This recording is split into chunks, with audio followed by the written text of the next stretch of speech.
साहेब जी, सभी प्रेमी जनों को सादर अभिवादन एवं नमस्कार। आप सभी गुरुवाणी चैनल को इतना सपोर्ट कर रहे हैं, इसके लिए सर्वप्रथम आपको बहुत बहुत धन्यवाद। जैसा कि आप सभी को पता है कि हम साईं अरुण जी के प्रवचन के माध्यम से प्रतिदिन सत्संग श्रवण कर रहे हैं। मेरी आप सबसे विनती होगी कि आप गुरुवाणी चैनल को अधिक से अधिक सपोर्ट करें और परमात्मा की आवाज़ हम सभी तक पहुंचाने और सभी भक्तों तक पहुंचाने की कृपा करें। जैसा कि आप सभी को पता है कि हम गुरुवाणी चैनल के माध्यम से परमात्मा की ही केवल बात कर रहे हैं।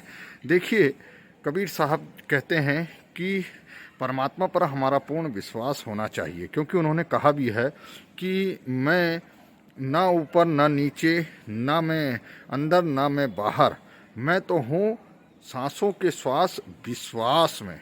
इसी संदर्भ में एक प्रसंग मुझे याद आ रहा है। एक बार की बात है, एक कंजूस सेठ था जो बहुत ही कंजूसी करता था और वह कोई भी सामान को किसी को भी मुफ्त में देना पसंद नहीं करता था। एक बार की बात है, उसको कुछ कार्य पड़ गया, उसने अपने बेटे को दुकान पर बैठाया और दुकान पर बैठाकर वह कहीं चला गया किसी कार्य से। अब हुआ ऐसा कि जब वह चला गया तो उसके बेटे के पास में एक संत, जो कि कहीं न कहीं से प्रतिदिन भोजन मांग कर आया करते थे, और भोजन मांग कर आने के बाद में वह उस दुकान से आकर कुछ ना कुछ सामान लेते थे। लेकिन सौभाग्यवश उनके पास में उस दिन कुछ भी नहीं था खाने पीने के सामान के अलावा। उन्होंने उस बच्चे से कहा कि मुझे एक काम करो, तुम थोड़ा सा नमक प्रदान कर दो, थोड़ा सा नमक दे दो। तो बच्चे ने देखा, दुकानदार ने, जो दुकानदार का बेटा था, उसने उनको एक डब्बे में खोजा तो उसको एक सफ़ेद सा पदार्थ दिखाई दिया। उसने कहा यही नमक होगा, और यह समझकर उसने उन्हें वह नमक प्रदान कर दिया। अब देखिए, वह नमक लेके चला गया। कुछ देर बाद में दुकानदार आया, वही सेठ, कंजूस सेठ आया। उसने कहा कि बेटा कोई आया तो नहीं था? उसने कहा हाँ पिताजी, एक संत आए थे और उन्होंने मुझसे नमक मांगा, तो मैंने इस डब्बे से निकाल कर उन्हें नमक दे दिया। उन्होंने कहा पागल, तूने यह क्या कर दिया? यह तो विषैला पदार्थ था, जहर था, तूने उनको जहर दे दिया। अब वह यह सोचकर बोला, कहाँ, कौन से संत थे? बोला वो जो तालाब के पास में बैठते हैं अक्सर, वहीं पर वही संत आए थे। अब वो बेचारा क्या करता, मरता क्या नहीं करता। फिर वह वहाँ से चल दिया और जाकर देखा कि संत जी ने भोजन बनाया है और भोजन लगाकर अपने प्रभु को, अपने ईश्वर को वह भोजन भोग लगा दिया है। अब इतना सोचकर उन्होंने बड़ी मुश्किल से उस संत से प्रार्थना की, उस सेठ ने। उसने कहा संत जी, आपको जो यह है, आप यह भोजन मत करिएगा, और क्योंकि इस भोजन में विषाक्त मिला हुआ है, यह विष है, नमक की जगह विष है। अब संत जी ने कहा देखो ऐसा है, मैंने तो अपने प्रभु को भोग लगा दिया है, और भोग लगाने के बाद में जो यह भोजन बचा हुआ शेष, इसे मैं भगवान का प्रसाद समझकर ही ग्रहण करूंगा। और अब यह नहीं हो सकता, चाहे मेरे प्राण ही क्यों न चले जाए, लेकिन एक बार मैंने जब अपने प्रभु को भोग लगा दिया तो मैं इसे ग्रहण करूंगा ही करूंगा। अब वह बड़ी फिक्र में पड़ गया कंजूस सेठ। उसने कहा अब ये संत जी मरते हैं तो गांव वाले मुझे जीवित नहीं छोड़ेंगे। यह सोचकर उसने वह वहीं रुकने का फैसला किया। संत जी ने बड़े प्रेम से भोजन किया और भोजन करने के बाद में जल ग्रहण किया। अब वह सेठ ने सोचा पूरी रात जागकर मैं इन संत महाराज की हालत देखूंगा। लेकिन कुछ समय बाद ही उसको रात्रि में निद्रा आ गई और वह सो गया। लेकिन संत जी महाराज अपने नित्य कर्म के अनुसार सुबह उठे, और सुबह उठने के बाद में उन्होंने स्नान किया। स्नान करने के बाद में जल, सूर्य भगवान को जल दिया, और तत्पश्चात वह कुटिया की ओर लौटे। तब तक सेठ की आंख खुल चुकी थी। सेठ ने कहा अरे संत जी, आपका स्वास्थ्य सही है? उन्होंने कहा हाँ मेरा स्वास्थ्य सही है। उन्होंने कहा यह कैसे हुआ? उन्होंने कहा देखो मैं तुम्हें बताता हूँ, मेरे साथ मंदिर चलो। वह सेठ वह सेठ जो कंजूस था, उसको लेकर संत जी मंदिर गए। वहाँ उन्होंने जब संत जी ने जैसे ही दरवाज़ा खोला तो मूर्ति पूरी काली हो गई थी। तब वह सेठ समझ गया कि जो इन्होंने भोग लगाया था तो इस भक्त की लाज रखने के लिए, इन संत की लाज रखने के लिए पूरा जहर उन्होंने ईश्वर ने ग्रहण कर लिया। कहने का भाव यहाँ पर यह है कि यदि हम पूर्ण रूप से विश्वास करते हैं कि परमात्मा हमारे साथ है तो है, सॉरी क्षमा चाहूँगा, मेरा कहने का मतलब यह है यहाँ पर कि देखिए विश्वास में ही परमात्मा है, परमात्मा के सिग्नल से ही हम सब यहाँ चल रहे हैं। देखिए कबीर साहब ने कितना बढ़िया हमें उदाहरण प्रस्तुत किया है कि उठत बैठत चलत फिरत ऐसी ताड़ी लागी ना, मतलब उठते बैठते हमें ऐसी ताड़ी लगी है उस शब्द धुन की। मैं जैसे उठता हूँ तो भी मुझे वो है उसकी ताड़ी लगी हुई है। ताड़ी मतलब एक धुन, एक लगातार, एक रस, एक लय, एक ताल में। तो इसी चीज़ को हम श्रवण करें। जिन्होंने चैनल को लाइक एवं सब्सक्राइब नहीं किया वह चैनल को लाइक एवं सब्सक्राइब कर लें। सत साहेब जी, सत साहेब जी, सत साहेब जी। हेलो हेलो, हाँ बोलिए बोलिए। सत साहिब जी, सत साहिब जी, बोलिए बोलिए। वीडियो देख रहे हैं शुरू से ही, आज हमने पहली बार फोन किया आपसे। अरे वाह, बहुत अच्छे बहुत अच्छे। हाँ हाँ हाँ हाँ। लगभग वही लॉकडाउन में जो हमने आपसे किया था तब आपने हमको हाँ। लिखाया था हाँ कबीर हाँ। जी का साथ सब। अच्छा हाँ हाँ। तो धुन तो बहुत अच्छी चल रही है, 24 घंटे चलती रहती है। अरे वाह, बहुत अच्छे बहुत अच्छे। हाँ, तो जैसे ये धुन चलती है एक ही तरह की चलती है, अलग अलग रहती है? वो धुन एक ही रहती है, लेकिन हम जैसे उसके अंदर में जाते, गहराई में जाते, तब हमको ऐसा थोड़ा सा लगता है कि अलग सुन रहे हैं हम, लेकिन अलग बिलग नहीं, धुन एक ही होती है। बस वो 24 घंटे चलनी चाहिए। सार शब्द की धुन जो होती है ना, वो समझने के कोई तरीके हैं। एक तो वो जो धुन होती है उसके लिए कान बंद करने नहीं पड़ते। अगर कान बंद करने पर भी वही सुनाई देती है और खुले कान में भी वही सुनाई देती है, ये नहीं ऑल इन वन, बराबर। बाकी धुने कान बंद करने पर ही सुनाई देते हैं, लेकिन ये जो धुन है ना, ये उसका ये कुछ नहीं है। और इसके लिए ध्यान धरने की कोई जरूरत नहीं होती।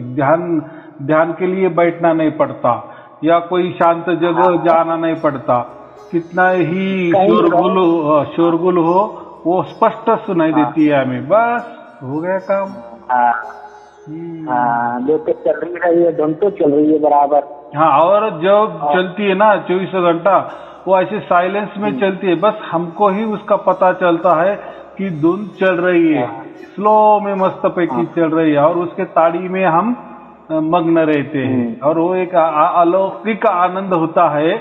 थोड़ा सा आनंद में फर्क कैसा है, एक प्रकृति वाला आनंद रहता है ना, और एक वो अभी परमात्मा वाला एक आनंद है, उसको परम आनंद बोलते हैं। तो थोड़ा दोनों में फर्क होता है, तो थोड़ा सा हमें थोड़ा ये होता है कि ये ऐसा कैसा, फिर उसका आदत हो जाती है हमें, कोई चिंता की बात नहीं। बोलो बोलो। हम बहुत दिन से सोच रहे थे आपसे फोन करने की, उनकी आज पहली बार कर रहे हैं। हाँ हाँ, बहुत अच्छे बहुत अच्छे बोल रहा हूँ। हाँ हाँ हाँ हाँ, अच्छी बात है अच्छी बात है। तो आपके सारे वीडियो देख रहे हैं, रोज देखते हैं हम ऑनलाइन वाले। अरे वाह, बहुत अच्छे। और आपको मैसेज भी भेज देते हैं व्हाट्सएप पे हम रोज। और आपकी ऐसी कृपा बनी रहे, बस यही चाहते हैं, आनंद आता रहे प्रभु का। देखो आप वीडियो देख रहे हैं ना, देखो हर वीडियो में मेरा शुभ आशीर्वाद रहता ही है, वो सबके लिए रहता है, बराबर। और ये वीडियो जो होते हैं ना, उसके लिए हम गुरु बानी मैं क्यों कहता हूँ, तो देखो अभी मैं बोल रहा हूँ तो मेरी धुन चल रही है, बराबर। मैं धुन के साथ आपको बोल रहा हूँ, वो क्या हो गया, वो वाणी को परमात्मा कनेक्ट हो गए ना। अभी आप भी देखो, आप भी 24 घंटा धुन में है, यानी आपको भी सार शब्द प्राप्त हुआ है, आप भी मुझसे बातचीत कर रहे हैं, यानी आपकी जो भी बात हो रही है परमात्मा से कनेक्ट हो की बात हो रही ना। देखो दोनों में यानी ये मैं भी परमात्मा से कनेक्ट हूँ, आप भी परमात्मा से कनेक्ट है, तो हमारे अंदर से जो वाणी बाहर प्रकट हो रही, जो शब्द प्रकट हो गए, इसको गुरु वाणी कहते हैं।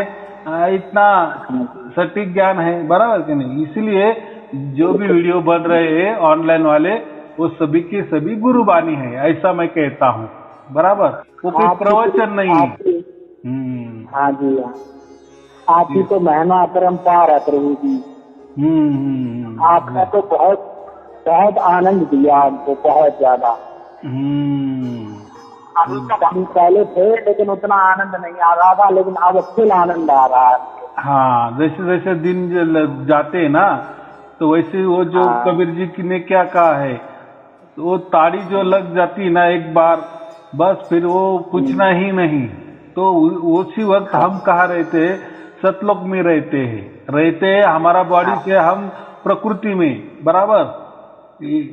लेकिन दिल से कहे या हृदय से कहे या आत्मा से कहे, तो हम उस टाइम जब हम धुन सुनते हैं तो हम सतलोक में ही रहते हैं। यानी ये प्रैक्टिस हो रही है हमारी प्रकृति में ही प्रैक्टिस हो रही है। परमात्मा की गोद में कैसा जाया जाता है, या प्रकृति की जो इसमें से परमात्मा की गोद में क्या आनंद होता है या आता है, ये अभी से यहीं से हम उसका ये करता है, एहसास करते हैं ना, अनुभव कर रहे हैं। हाँ, तो ये बहुत बड़े अलौकिक की घटना है ये। अच्छा, हम ध्यान जैसे करते हैं, तुम आधा या 1 घंटा बैठे रहते हो, कोई दिक्कत है इसमें? नहीं, देखो ध्यान कभी भी ज्यादा से ज्यादा 20-30 मिनट, बस, उससे ज्यादा नहीं। अगर आप ज्यादा किए तो परमात्मा का अपमान होता है। क्योंकि मैं इसको अभी मिल जाने के बाद और 24 घंटा इसके साथ में रहने के बाद भी ये किसका फिर ध्यान कर रहा है। ध्यान किस लिए किया जाता है? परमात्मा प्राप्ति के लिए ना। और परमात्मा ही प्राप्त हो जाने के बाद कैसे क्या हम ये कर रहे हैं, बराबर कि नहीं? हाँ, वो बराबर नहीं है। जैसे लड़की की शादी हो जाती है तो वो कहाँ जाते है, ससुर में जाती है ना। और शादी होने के बाद भी वो मायके रहने लगी तो कैसा होगा? वो अच्छा होगा क्या? वो उसका जो पारिवारिक जीवन में अच्छा नहीं होगा ना। हाँ, अभी उसकी शादी हुई तो वो ससुराल में ही रहनी चाहिए। कभी कभार आ गई मायके तो अच्छी बात होती है 2-4 दिन के लिए।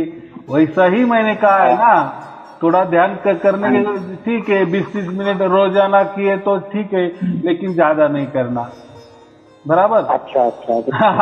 अभी मैंने लड़की का उदाहरण दिया ना, वो बारंबार अगर आने लगी मायके तो कैसा क्या संसार होगा उसका। हाँ, तो ऐसा नहीं करना। तो जैसे हम आपको मिलना चाहें तो कैसे आ सकते हैं मिलने के लिए? देखो, मेरे हर वीडियो में मेरा फोटो रहता है, मेरा फोन नंबर रहता है, मेरा पता रहता है। लेकिन अभी कैसा है, ये कोरोना का काल है ना।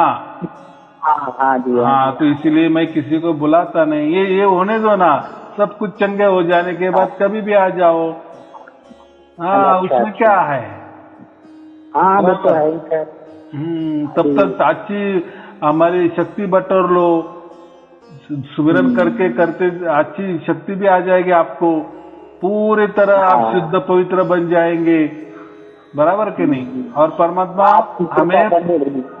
परमात्मा हमसे वो करवा ही लेता है, हर प्रकार से शुद्ध पवित्र बनाता ही चलता है, और हम बनते ही चलते हैं।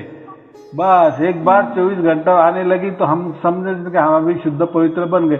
लेकिन कैसे है, प्रकृति में रहते हैं तो थोड़ी पवित्रता में बाधा आ जाती है, इसलिए सुमिरन से और भी जो बाधा आए तो वो भी चली जाती है, ये मैं बोल रहा हूँ। और हम फिर 24 घंटा शुद्ध पवित्र रूप से रहने लगते हैं। बाकी क्या है उसमें, इतना सहज है वो। तो आपकी बस कृपा बनी रही है, चाहते हैं, बहुत अच्छा आनंद ले रहे हैं।